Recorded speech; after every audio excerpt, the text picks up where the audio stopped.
श्री नाम अशोक कुमार, सीतामढ़ी से। आज हम लोग कल क्रेट में हम लोग उदयपुर टूर के लिए हम आए थे गुडर की तरफ से। हम लोग आज उदयपुर सिटी के होटल ओएस में ठहरे हुए हैं। कल हम लोग पूरे दिन उदयपुर शहर का हम लोग टूर भ्रमण किए, जहाँ पर हमारे ग्रुप से बहुत सारे साथी सभी लोग टूर पर गए थे, जहाँ पर हम लोग महाराणा प्रताप किला हम लोग गए पहला। दूसरी बार सहेलियों की बाड़ी पार्क गए। इसके बाद राजीव गांधी स्मृति स्थल हम लोग गए। बहुत एंजॉय किए, बहुत घूमे, अच्छा लगा। आई होप कि हमारे बहुत सारे साथियों को अच्छा लगा होगा। आज उन्हीं में से मेरे एक साथी है जो अजीब मेरे दोस्त है। वह अच्छे बिजनेसमैन है, उनका अपना खुद का बिजनेस है। इसके बावजूद भी ये डायरेक्ट सेलिंग बिजनेस को करते हैं। हम इसे रूबरू कराते हैं। आइए हम बात करते हैं। ये हमारा साथी रामनारायण जी है। हेलो रामनारायण जी। नमस्कार सर।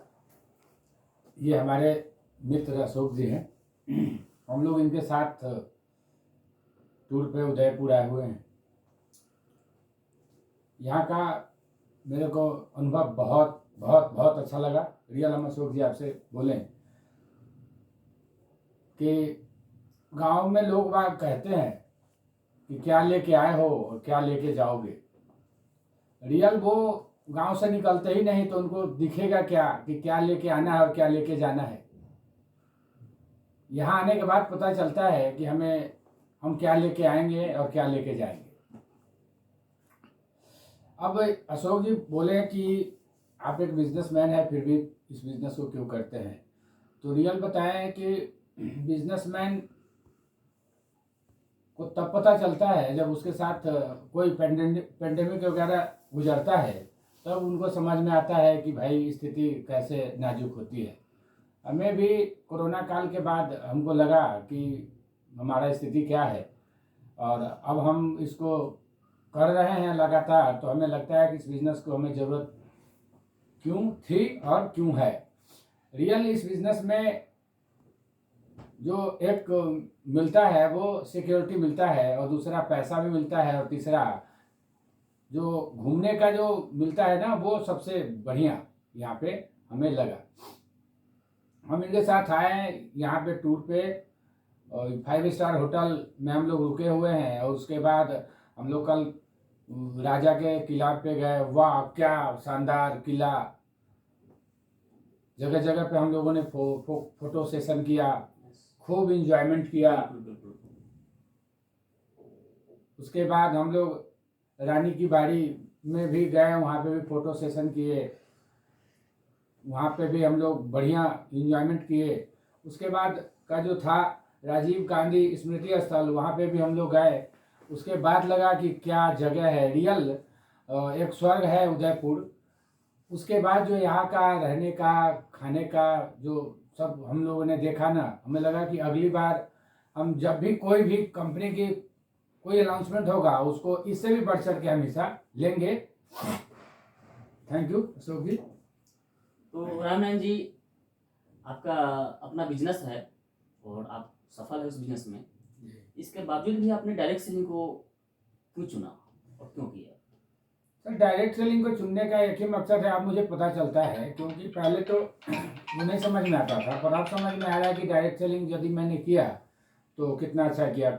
क्योंकि डायरेक्ट सेलिंग करने के बाद हम शुरू से 2-2.5 साल से हम भी इस बिज़नेस को कर रहे हैं, और उस बिज़नेस को भी कर रहे हैं। और उस बिज़नेस में खासियत है कि हम करते हैं तो होता है, और नहीं करते हैं तो नहीं होता है। हम करते हैं तो पैसा आता है, नहीं करते हैं तो नहीं पैसा आता है। मगर कोरोना काल में तो सारा वर्क बंद था। फिर भी इस बिज़नेस की ये खासियत है कि हमने किया तो भी, नहीं किया तो भी हमें आया, और प्लस होके आया। सबसे बड़ी मेरे को, और कोरोना काल में मुझे एहसास हुआ कि इसको करना कितना ज़रूरी है। अच्छा रामन जी, ये डायरेक्ट सेलिंग का क्या फ्यूचर है भविष्य में, क्या करना चाहते हैं इसके? डायरेक्ट सेलिंग का फ्यूचर, मैं एक बुक पढ़ा हूँ कियोसाकी, रॉबर्ट कियोसाकी का, उसमें एक दिया हुआ बिजनेस स्कूल उसमें बताया गया है कि डायरेक्ट सेलिंग यानी नेटवर्क मार्केटिंग का 21वीं सदी का सबसे बड़ा व्यवसाय होने जा रहा है। और इसमें सबसे अच्छी बात क्या है कि इस बिजनेस को आप करते हैं तो आप इसको अपने आल औलाद के लिए भी अपने इनकम को छोड़ के जाते हैं, अपने पहचान को छोड़ के जाते हैं, आप अपने बच्चे को सुरक्षित करके जाते हैं। इस बिजनेस की सबसे बड़ी खासियत है, मैं जिस बिजनेस को करता हूँ, मैं करता हूँ तो है और मैं छोड़ दूंगा तो वो खत्म। पर इस बिजनेस में ये ऐसा नहीं है। इस बिजनेस में हम अपने पीढ़ी के लिए भी अपने इनकम को छोड़ के जाते हैं, हम अपने लाइफ को छोड़ के जाते हैं, हम अपने सिक्योरिटी को छोड़ के जाते हैं। बहुत अच्छा, बहुत अच्छा। तो रामनाथ जी, डायरेक्ट सेलिंग के बारे में गवर्नमेंट का क्या करना है?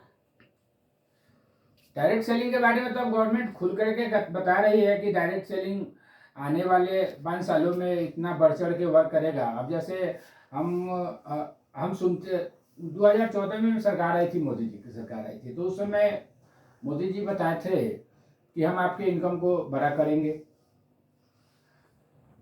क्या आपको लगता है कि हम लोगों का इनकम बड़ा हो गया है? दूसरा, सरकार आई थी तो बताए थे कि हम आपको रोजगार देंगे। आपको लग रहा है सर कि आज लोगों को रोजगार मिला है? 90%, 100% लोगों को रोजगार वर्क मिल सकता है?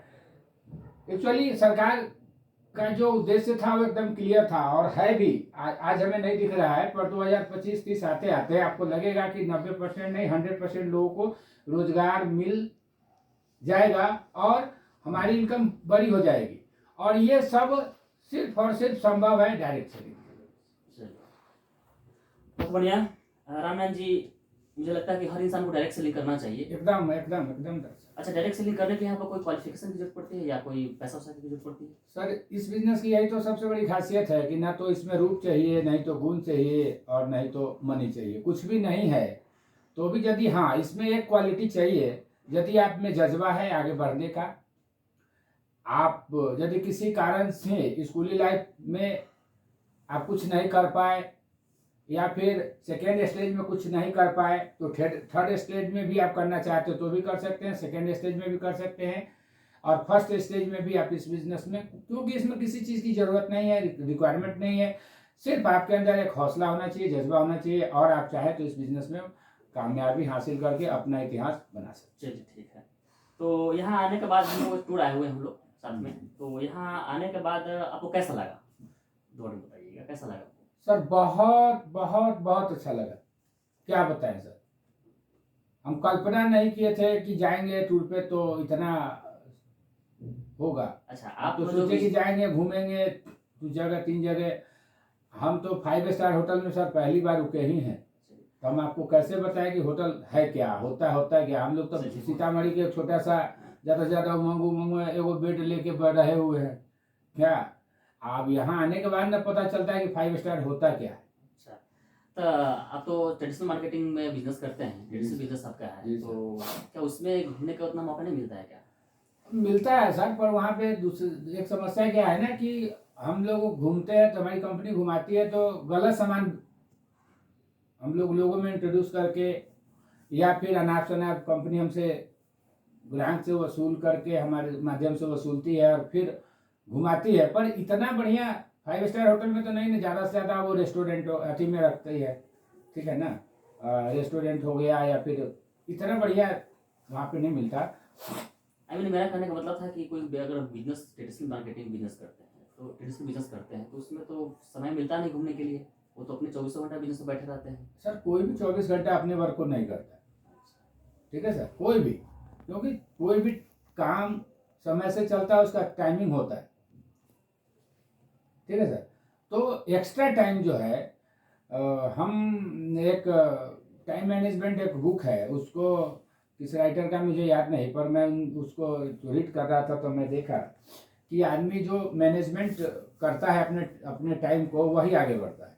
90% लोगों में आप चर्चा करिए तो वो आपको बताएगा कि मेरे पास टाइम नहीं है, ये नहीं है, वो नहीं है, क्यों, वो सिर्फ बहाने गिनाता है सर। उस मैनेजमेंट बुक में हमने पढ़ा था कि आदमी यदि अपने समय को देखे तो उस हर आदमी 24 घंटे के अंदर ही आगे जाता है, ठीक है सर। कोई भी 24 घंटा, सबके पास 24 घंटा है, पर जो लोग 24 घंटे में कुछ टाइम होता है सर, मैंने उस बुक में पढ़ा था जीरो टाइम।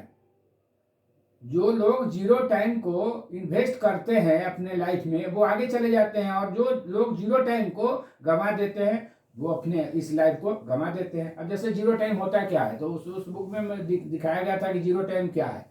अब सपोज करिए सर, कोई भी वर्क आदमी 24 घंटा तो सबके पास है, उसमें से अब 10 से 12 घंटा वर्क करता होगा, इससे ज़्यादा तो कोई नहीं करता। और 12 घंटा जो शेष बच रहा है, उसमें से ज़्यादा आप ले लीजिए सुबह का नित्य क्रियाक्रम और शाम के नित्य क्रियाक्रम, और सोने को लेकर के आप ले लीजिए, यदि सुबह मान लीजिए 2 घंटा, शाम को ले लीजिए 2 घंटा, हो गया सर, और 6 घंटा सोए आप, तो भी तो 2 घंटा बचता है। तो उस 2 घंटे को कुछ लोग हैं जो उसको अनयूज में यानी खत्म कर देते हैं, और वो फिर वैसे ही, और जो लोग हैं सक्सेस लोग हैं, वो उसी 2 घंटे को कहीं ना कहीं इन्वेस्ट करते हैं, और वो अपने लाइफ को आगे ले जाते हैं। जैसे मैं आपको एक छोटा सा उदाहरण दूं, उसमें बताया गया है धीरू भाई अंबानी के बारे में। तो धीरू भाई अंबानी बताए हो कि जीवनी उसमें दी गई है, तो वो अब आप देखिए, वो तो सक्सेस पर्सन है। उन्होंने दिया है कि हम तो पेट्रोल पंप पे वर्क करते थे, पेट्रोल पंप पे 10 रुपये के महीने पे वर्क करते थे, और पेट्रोल पंप का तो काम होता है सर 12 घंटे का, उससे तो कम का होता नहीं। और उनके पास भी 14 था, तो 12 घंटा वर्क करते थे, और फिर उसी वर्क को करके आप फिर आगे कैसे बढ़ गए। तो 12 घंटे का जो वर्क होता है सर, उसको उससे जो इनकम आती है उसकी तो जरूरत है, रिक्वायरमेंट है, और वो जो पैसा आता है ना सर, वो खर्चा हो जाता है। उस पैसे से आदमी, कोई भी आदमी बड़ा नहीं होता, आदमी बड़ा होता है पार्ट टाइम की इनकम से। अब वो क्या करते थे, 12 घंटे जो वर्क करते थे, वहां से 10 रुपये का जो महीने का इनकम होता था, उनसे उनका घर चलता था। और वो भी अपने लाइफ में वो भी सर सोते थे, ऐसा तो नहीं कि वो सोते नहीं थे, अच्छा ऐसा नहीं है कि वो जैसे खाते नहीं थे, ऐसा नहीं वो को नहाते नहीं थे, पर उन्होंने अपने लाइफ में जो जीरो टाइम है उसको इन्वेस्ट किया और आगे बढ़ गए। अब 6 घंटा वो भी सो रहे होंगे, 2 घंटा में अपना सुबह नित्य क्रियाक्रम, शाम का नित्य क्रियाक्रम 10 घंटा, पर हम उसकी जीवनी के बारे में, उनके जीवनी के बारे में पढ़े कि वो आगे बढ़े कैसे। तो वो 2 घंटा जो उनका बेस्ट समय होता था, वो 2 घंटे में क्या करते थे, अपने आसपास के जो VIP कॉलोनी है उसमें जाते थे, और उसमें से 3 से 4 लोगों को गाड़ी वाश करते थे, और वहां से वो 3 से 4 रुपये कमाते थे। और उस 3-4 रुपये को वो खर्चा में नहीं लेते थे, उसको इन्वेस्ट यानी जमा करते थे। और जब वो पैसा बड़ा थोड़ा सा हो गया, अगले महीने का, दूसरे महीने का, तीसरे चौथे पैसे, जब वो थोड़ा सा बड़ा होने लगा, तो उस पैसे को कहीं इन्वेस्ट किए, और उस वर्क को जारी रखे, और उसको इन्वेस्टमेंट को जारी रखे, फिर अगले बार, दूसरी बार, तीसरी बार करके फिर अपने इन्वेस्टमेंट को टाइट किया, और फिर कुछ दिनों के बाद अपनी जॉब को रिजाइन करके, और फिर वो उस इन्वेस्टमेंट की वजह से आगे बढ़ गए। बहुत बढ़िया, बहुत बढ़िया। तो मेरा कहने का मतलब है कि अगर किसी व्यक्ति को सफल होना, तो उसको साइड से स्टेपनी ग्रुप में काम करना पड़ेगा। एकदम सर, 100%। चलिए, बिल्कुल सही बात है।